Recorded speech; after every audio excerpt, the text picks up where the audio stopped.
Everybody ready? Okay. Good evening. I'm Interim Chief Susan Manheimer here at the Oakland Police Department, standing in our Patrol Administration Bureau lobby. You may notice a lot of energy and activity around us. We are in the middle of a continual operation period, in the midst of demonstrations and protests, and working with our community to ensure the safety and security of all who would come to demonstrate their freedom of expression. I know there have been a lot of questions and concerns over the last few days. I would like to start out by saying that we are very proud of our community and the many positive and peaceful demonstrations that we have seen, like the one on Monday that was led by youth from Oakland Technical School to the Frank Rugawa Plaza. 15,000 community leaders, community members, students, and others coming together to demonstrate and to voice their concerns. Today, another one where we saw Steph Curry, our very own Golden State Warriors, and others leading a march, lending their name to a peaceful demonstration around Lake Merritt, and there have been many others. Those have not made the news as much, but we stand with that community and our community. We are as disturbed and troubled, maybe as much so, with the incidents in Minneapolis, as it tarnishes all badges.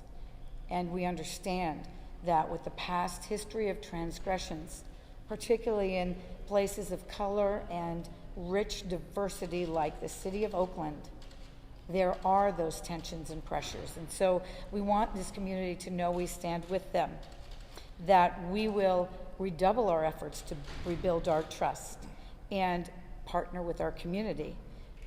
It is our aim to provide those safe spaces and safe places for just those expressions of their freedom of speech and of their concern and dismay about the incidents that unfolded. We understand that frustration, the tension, the anger. We are here to stand with and facilitate. However, we are charged and responsible and accountable to that very same community to ensure that we provide safe spaces and safe places, safe neighborhoods, safe merchant corridors, a safe downtown, and safe transit in and out of our community. What we've seen and experienced over these past 5 days is unprecedented. I stand with leaders of law enforcement throughout the country to say that in our many years, 35 in my case, I cannot remember a time with as many flashpoints, and particularly the devastation and destruction and property damage and violence and looting that we have seen here in our own community. And in reflecting on that, it occurs to me that I think it's important that we share just a little bit of what we've seen in the community before I wrap up to discuss the issues of how we conduct crowd control and how we are moving forward with strategies. I am going to introduce our Deputy Chief, Leronne Armstrong, BFO2 Commander, who is out in these incidents, very close with and commanding of our community. Sir.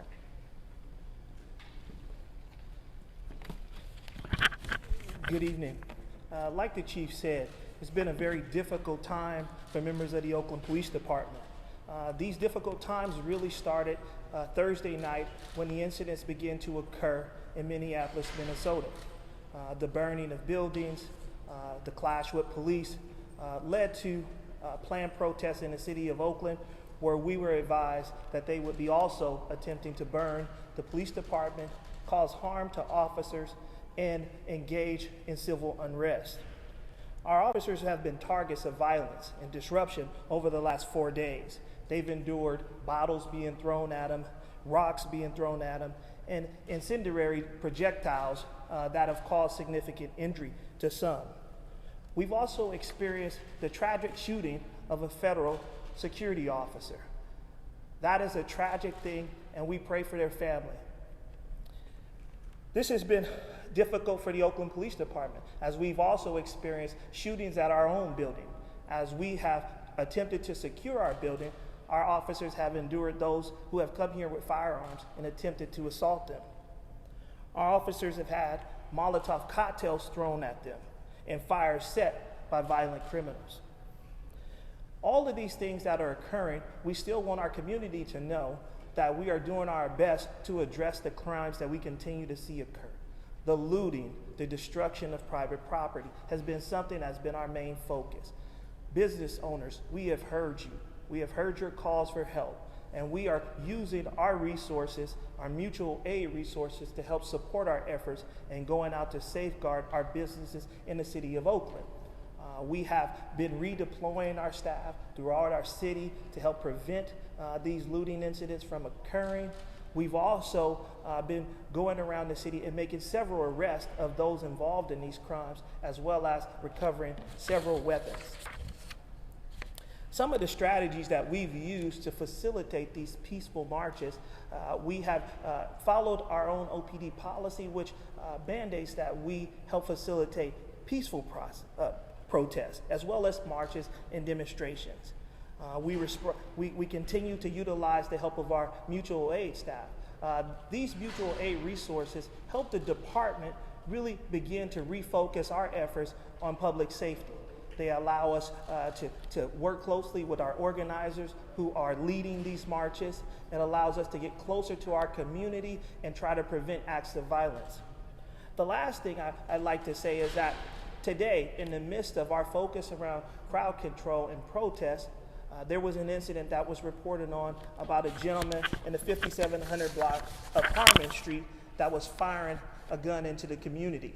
Officers responded to that location, and we attempted to make contact with that individual. Shortly after, that individual fired multiple rounds again out of that residence. Officers then made contact with other people inside the residence. We also reached out to behavioral health care, our OPD mental health unit, as well as our tactical negotiations team, all of which responded and were communicating with the suspect. I then, at some point in the evening, as we had been there several hours, made a call to a community member who I know has relationships across the city. His name was Melvin Landry. I called Mr. Landry and asked him, did he know this individual? And he said yes. I asked him, could he respond to the scene, and he did.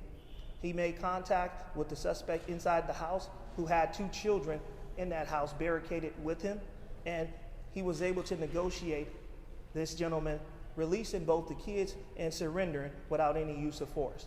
So as we continue to manage the protests in our community, we're still addressing crime, and we're still working directly with our community. We'll finish and then take some questions. We'll be limited in our questions as we do have a bit of a demonstration and protest lining up outside, so we're multitasking here. Sorry.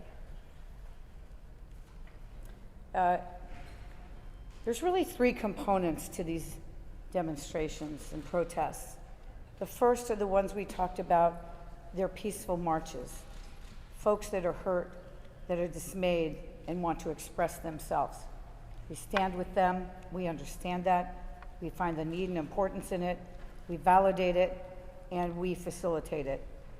The second component is some of the looting that we have seen in the corridors in our very neighborhoods that are struggling through the COVID pandemic. Small businesses, medium-sized businesses, larger businesses that felt that they would come and invest in our community, Oakland, where the economic engine struggles a lot. And they came, they invested, they're struggling with COVID, and now they have you seen downtown? They have been looted, entire corridors and areas of Chinatown, of downtown, of the Fruitvale District, of International Boulevard. We have merchants who are staying up all night in their businesses that have been vandalized and looted to try and protect them. Our mutual aid and response swiftly to the incidents in the downtown area allow us to get back out into these neighborhoods and provide a sense of visibility, calm, and security. I want to talk a little bit about some of the crowd control measures that we use for the third element, that element that are violent disruptors, professional agitators, those who would cause harm and destruction to the very causes that people are trying to espouse. And they would take and co-opt that. They would come and they would bring destruction and violence, looting, vandalism, disorder to our very communities, and even cause us to use crowd control measures in the very demonstrations that have well-meaning intent behind them. So one of the tools we use is to control the crowds that are intent upon violence and destruction. And I want to talk about how we deploy some of these methods, because there are two that have come up recently that we don't see very often in Oakland. In fact, I am not sure that Oakland has used a curfew for many, many years, maybe 100 years. And I can tell you that we don't use that lightly. It is not our intent to use it on individuals traveling to and from their community, their home, their business. It is specifically a tool for those violent disruptors who would seek to destroy parts of Oakland and cause fear amongst our community. We use it judiciously. We did use it the first night because we had just that violent disruptive crowd. Last night, I am really pleased to say, we didn't use it at all. We had a demonstration right here at our very PAB, Patrol Administration building, in which we sensed it was a peaceful crowd. They were not looking in intent on violence or disruption. And we worked with those because it's not our intent to want to use this curfew indiscriminately. And we make sure that we use it only in those instances where we need to protect and defend our community. Another piece of those crowd control measures, when we do in fact have a demonstration that is disruptive and displays violence, is to use crowd control measures. There are measures within our crowd control policy that contemplate and allow for the use of smoke, distraction, and other use of gas. I can certainly understand the community's concerns. They have not seen that for a long time. It is never our intent to want to use them. However, there are guidelines, strict guidelines of when we will use that. Our policy, our crowd control policy, states that we may use gas or other distractors such as smoke when there's an immediate threat of violence to our community or an officers, when there's damage and destruction of property, and only under the instruction and approval of a high-ranking commander. Just like we used a high level of discretion in enacting curfew, so too do we use a high level of discretion when utilizing these crowd control measures. It's really important that our community knows we don't want to use these, but when we do, they are judicious, and that we need to ensure the protection of those who are protecting our community. As we described earlier, the violence and the projectiles and other implements directed at our officers, we need to be able to ensure that our officers can control and contain a crowd. Now, certainly our dispersal orders, like we used the other night, are meant to provide a warning, an egress out, and it's our hope that we do that. Sometimes we will use gas or other smoke to ensure that we can do that. We don't want to arrest individuals. Other times we will have to use it to ensure that our officers in effecting arrest would not be endangered in doing so. It is really important, and I want our community to know that these interventions and strategies we use are reviewed relentlessly by independent authority as well as within our own department, so that we can learn from them, we can retool our strategies, and we can make sure that we continually improve. So it is not without a high due burden of caution that we would use these methods. And it is clearly designed to provide the safety and security for this great city under incredible strain. Thank you so much, and we will take some questions, but we are mindful of making sure you get out of here before the demonstration. Question I was going to ask you, either one of you. Go ahead. So the charges, the charges were created, as you know, today, and 3 other officers were charged with license destruction. But do you think all this chaos has pushed the whole message forward, the message of protesters? Do you think there's any way that this stuff has helped for people to finally listen to the message that these people are saying? Well, I think it helps when we have people peacefully demonstrating. I think people have a constitutional right to come out and demonstrate, and under the circumstances of what happened to Mr. Lloyd, it was appropriate for people to come out. I'm hurt by what I've seen. As an Oakland police officer, as an African-American police officer, born and raised in Oakland, it pains me to see what happened. And so I understand people's emotion, and I understand people wanting to come out and let the community know and let this country know how disappointed they are. But we can do that without destruction. I think that's the point that we have to be clear about, is that this is a minority community that have businesses and that are dealing with a COVID-19 pandemic and struggling, and that looting businesses and forcing some business owners out of business is just not a helpful thing to do. But I do say to those that want to make sure that we as law enforcement hear your voice, you should come out. You should march peacefully, like the peaceful marches that we've seen, like on Monday. I applaud young people, 15,000 of which that came out and walked together, and it was peaceful. And so I do think it's an important moment in our country for all law enforcement to examine its practices. And I think bringing attention to it like this incident has, unfortunately, I think is going to require introspection by all of us. So peaceful is getting the job done. I mean, we've seen this over and over again. It seems like finally they're listening. Is peaceful the answer? I think peaceful is the answer. I think causing more violence and destruction isn't helpful to anybody. I think it just divides a community. It is not the police against the community. It is one community that needs to come up with solutions that make all of us safe. And so everybody deserves to be treated with dignity and respect. And we all need to sit down and have conversations so it doesn't amount to what we're seeing right now in our community.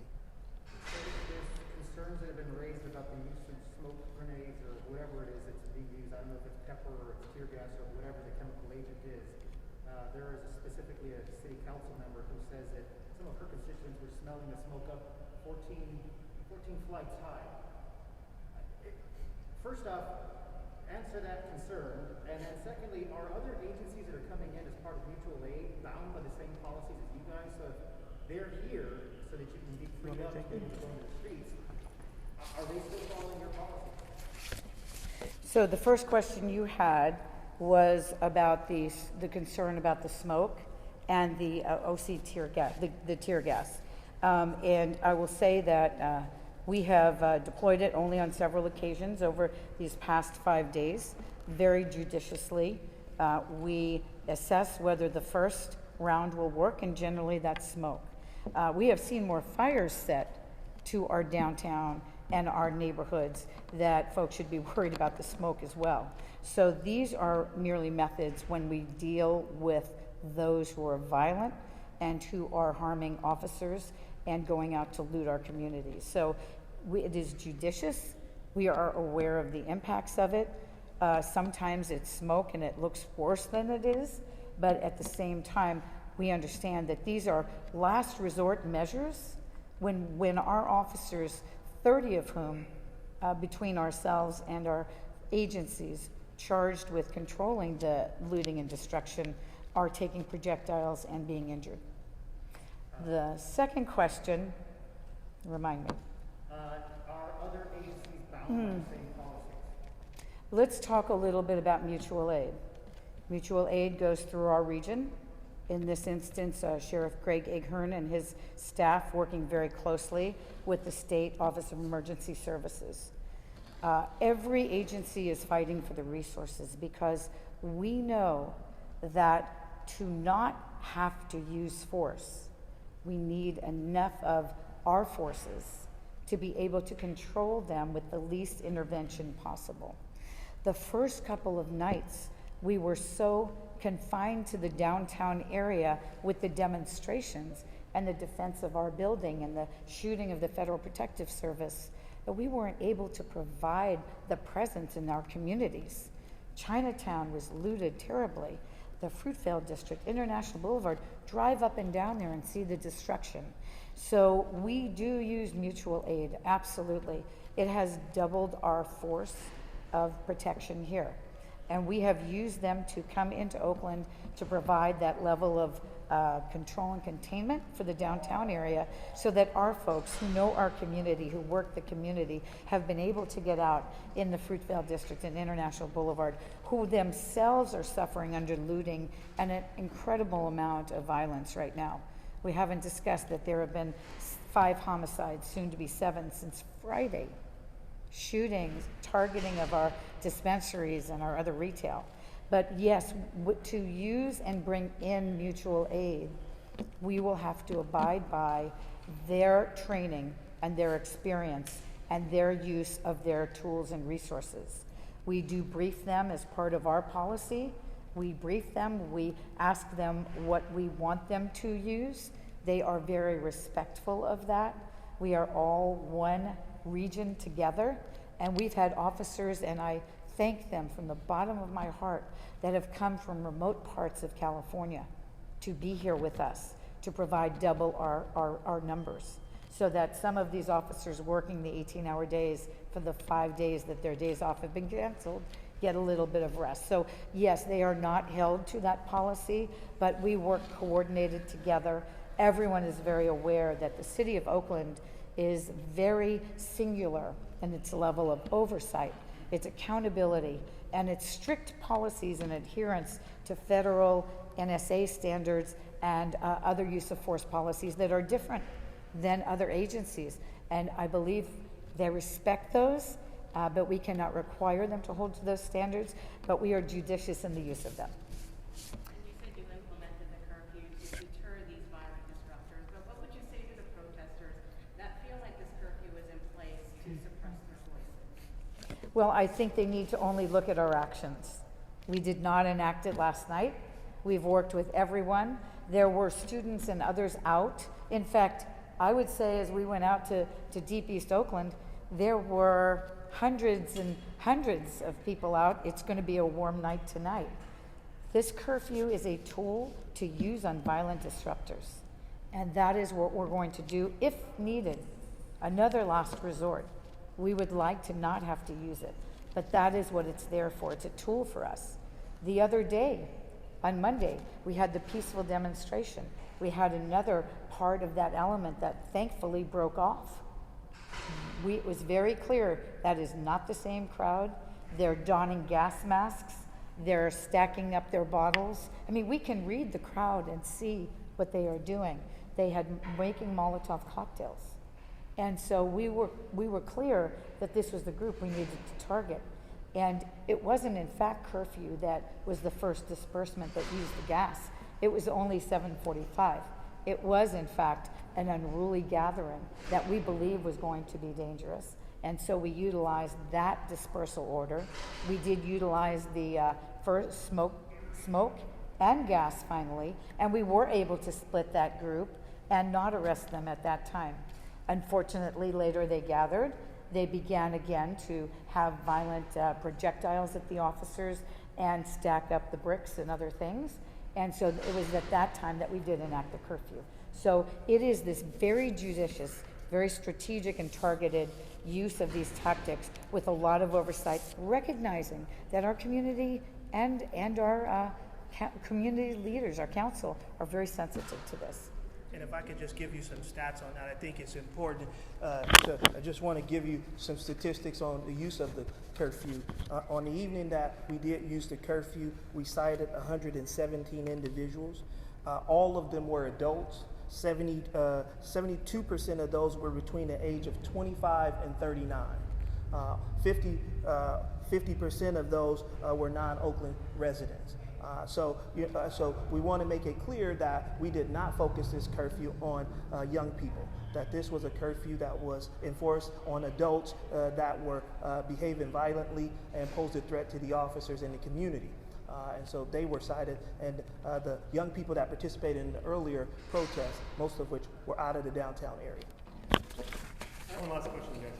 Among those detained and may not have been cited, unfortunately, are a couple of our colleagues. You know that that's a concern. Obviously, we work pretty closely. It happened on Monday, it happened again yesterday. Do you have concerns about the man in control of officers in the streets who are putting reporters in custody? So we have concerns about anyone that is under our control and dominion. We are responsible for them, right? And we want to ensure we use the least use of force. We have been giving warnings and admonitions to all of ours, as well as the mutual aid responding, particularly about reporters, but also about those from the Public Defender's Office, from the Monitoring and the Legal Defense Fund and National Lawyers Guild, who all monitor. We are well aware that there is a lot of oversight. We welcome that. We want to make sure that we do everything right. I will say, and we have, I believe our PIO has had, do you want to speak to the good meeting she had today with all the editors of the media? Thank you, Chief. My name is Officer Jonah Watson. I'm one of the public information officers for the Oakland Police Department. And as the Chief has said, and completely support what the Chief has stated, it's extremely important for journalists all over the world not to have boundaries or blocks where they can't report on what is going on. We recognize that. We also here at the Oakland Police Department value our relationship with the media. We have a very good relationship with the media, and when we learned of the incident that occurred on Monday with one of our media partners, we immediately responded to the scene, contacted their station, and offered an apology. We also are looking into the incident and doing additional training. Just today, our chief addressed the entire lineup as well as outside agencies. We just need to reinforce the education and the awareness about the rights of journalism. And we want to make sure that we support that and that we never impede that.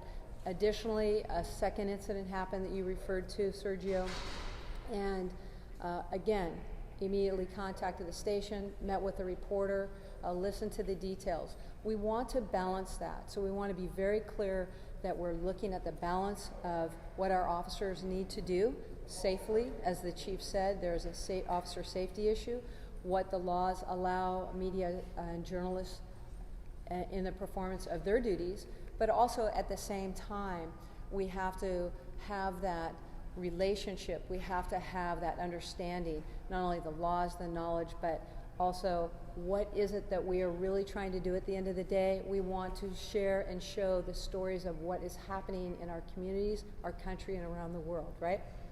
So we have been on the phone with all of the media heads. We have, since Occupy, we have learned some very painful lessons, not only with our community, but with our media as well. And so since then, we have implemented where we meet twice a year with the unions, with SAG-AFTRA, and we continue to build, and we are a completely different agency than we were back from Occupy almost 9 years ago. So to wrap this up, I just want to share with you that not only do we have that phone call today, we also had it almost a week ago tomorrow, anticipating of what events might occur as far as demonstrations, peaceful or non-peaceful, and what all of our roles and responsibilities are. And then moving forward, we set up twice a week that we'll be in constant contact with our media, their bosses, and having those open conversations and dialogues, because we want to learn, we want to be better, but at the same time we have a safety issue, we have a not only a community safety issue, but our officers and also our journalists. It's our job to keep you safe as you're in our community and our town. And we're going to do that right now because we know that there's a demonstration, and we just want to make sure, not because we think it's going to be violent, but because we want to make sure you can get out, not get blocked in, so you can go cover the events of what is happening. That's what we're here for. Completely support what the chief has said. Can I just say, yes, I just want to add, sorry. I just do want to add that it's also critical that they follow the dispersal orders and the law, and that is for their own protection. You certainly, and we will ensure that you have those rights to access, But when the dispersal order is given, I hope that you will safely adhere to that, so that then we can work with you after we have done what we need to do in the role of safety and security. So it is my sincere admonishment to you, to our wonderful attorneys and monitors and everyone else who has and should have afforded special access, because you are the eyes and ears and the checks and balances. But when we give a dispersal order, and when we are about to give and we use warnings for gas or smoke or any other interventions, please heed them, because we cannot, at that point, you are actually also breaking the law. And we work very hard to make sure that should that happen, we take the immediate steps. All of our officers have been briefed to know that if you come across someone with the credentials or the green hat or whoever it is, make sure to apologize, call our PIO. But we ask you to heed those warnings as well and not put yourself in the middle of a dangerous situation. Sorry. Thank you, Chief. Yeah, thank you. Thank you so much. I appreciate that.